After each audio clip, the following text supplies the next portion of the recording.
Picture this. It's weeks before the school doors even opened, but public school teachers, they're already inside. They're repainting faded walls, fixing broken chairs, literally buying electric fans out of their own pockets.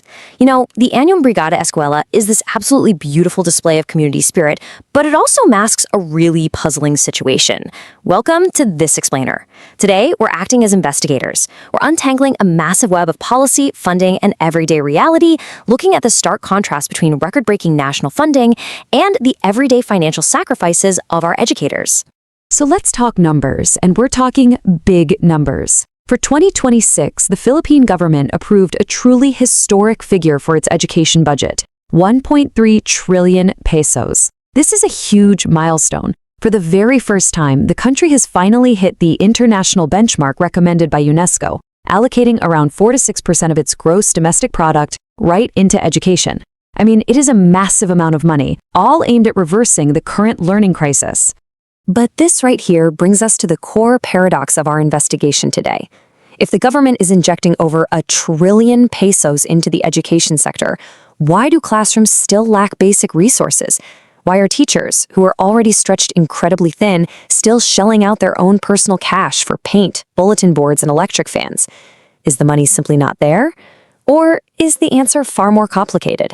To understand what's really happening, we have to follow the money. Part 1. Where the money goes. Okay, so this historic budget, it isn't just sitting in a single vault. It's distributed across multiple massive agencies. While the Department of Education, or DepEd, takes the lion's share at 928.52 billion pesos to serve millions of learners, significant chunks are also going to state universities and colleges, the Commission on Higher Education, and TESDA. So the funds are actually scattered across a vast, complex system. And if we zoom in on DepEd's share, the funding is heavily earmarked for massive, long-term educational upgrades. We are talking about financing the construction of over 25,000 classrooms, producing 79 million learning resources and textbooks, and funding over 323,000 new teaching positions. So, the key takeaway here, this budget is largely tied up in macro-level systemic investments. It is definitely not a petty cash fund for immediate localized classroom repairs. Part 2. Bureaucracy and building bottlenecks. Check out these numbers provided by EDOM2. That's the National Commission currently reviewing the education sector. When we look at maintenance and other operating expenses, which are basically the funds used to run the schools, the disbursement rate is a decent 80.8%. But for capital outlays, which includes the actual building of infrastructure and classrooms, that disbursement rate completely plummets to a dismal 37.2%. The funds exist, sure, but they are just not flowing out into physical buildings efficiently. Which leads us directly into Part 3, the infrastructure investigation. 22 out of the tens of thousands needed, that is the shocking number of classrooms actually built by the Department of Public Works and Highways, or DPWH, in early 2025. Just 22 classrooms. This staggering bottleneck was exposed during recent Senate budget hearings, revealing that relying on a heavily burdened DPWH is severely paralyzing education reform. During those very hearings, Senator Bam Aquino really voiced what a lot of people were thinking, stating, "Even just saying it, my heart hurts knowing that only 22 classrooms were built." The DPWH itself actually admitted that juggling multiple national infrastructure priorities means building classrooms hasn't always been the top priority, and that makes it virtually impossible to meet the required targets at the current pace. And honestly, the problem isn't just about moving slow, it's heavily about quality. DepEd recently flagged over 1,000 DPWH classroom projects as unfinished, defective, or completely unusable.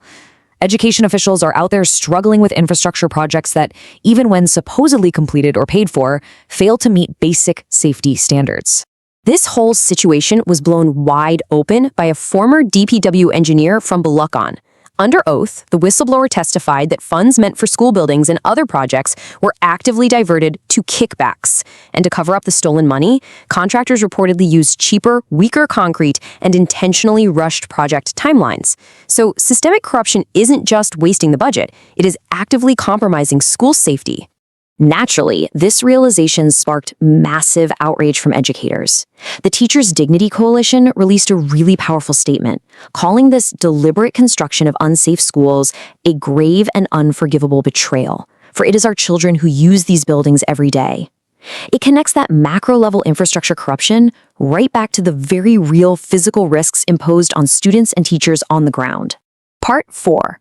The human cost. Because here is the everyday reality. On one side, national policy dictates a 1.3 trillion peso budget, fully planning for the future.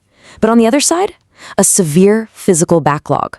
We're looking at a shortage of 165,000 classrooms, with 51,000 currently standing but totally dilapidated. All that massive funding hasn't yet bridged the gap to the present physical reality.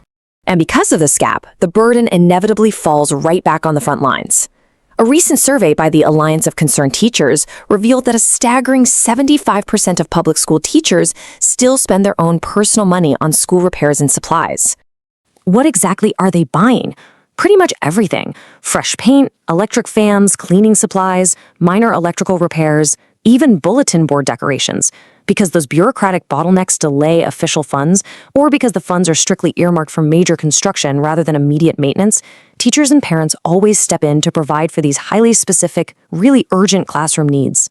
Actually, Ruby Bernardo, the chairperson of ACT, summed up this sheer exhaustion perfectly. She stated, "It is always the teachers, parents, and citizens who bear the burden." This quote really humanizes these massive financial figures, doesn't it? It highlights the fatigue of educators who are constantly expected to rely on bayanihan, communal unity, to essentially subsidize government delays. Finally, Part 5. Bridging the gap. So, how do we fix this? To bypass this overloaded system, Education Secretary Sunny Angara has proposed a major shift for the 2026 budget, empowering local government units, or LGUs, to construct classrooms directly. The whole idea with this decentralized approach is to bypass the DPWH bottleneck entirely, potentially fast-tracking construction, and allowing local leaders to directly manage their own community's school needs. But, we also have to zoom out for some global perspective. While 1.3 trillion pesos is absolutely a historic high locally, data shows that, compared to our global peers in the PISA International Student Assessments, the Philippines still records the lowest cumulative spending per student. Fixing this isn't going to be a quick one-year patch. It's a long-term uphill climb to reach global standards of educational support. Which brings us to a final, provocative thought to leave you with. The 1.3 trillion peso budget proves the intention is there, but can future school years finally rely less on the financial sacrifice of devoted teachers and more on accountable government systems? Community resilience is a wonderful thing, for sure, but a safely built classroom is a fundamental right. Understanding exactly where the money gets stuck is the first step toward demanding it finally reaches the classroom. Thank you so much for joining me on this explainer. Keep asking those tough questions, and I'll catch you next time.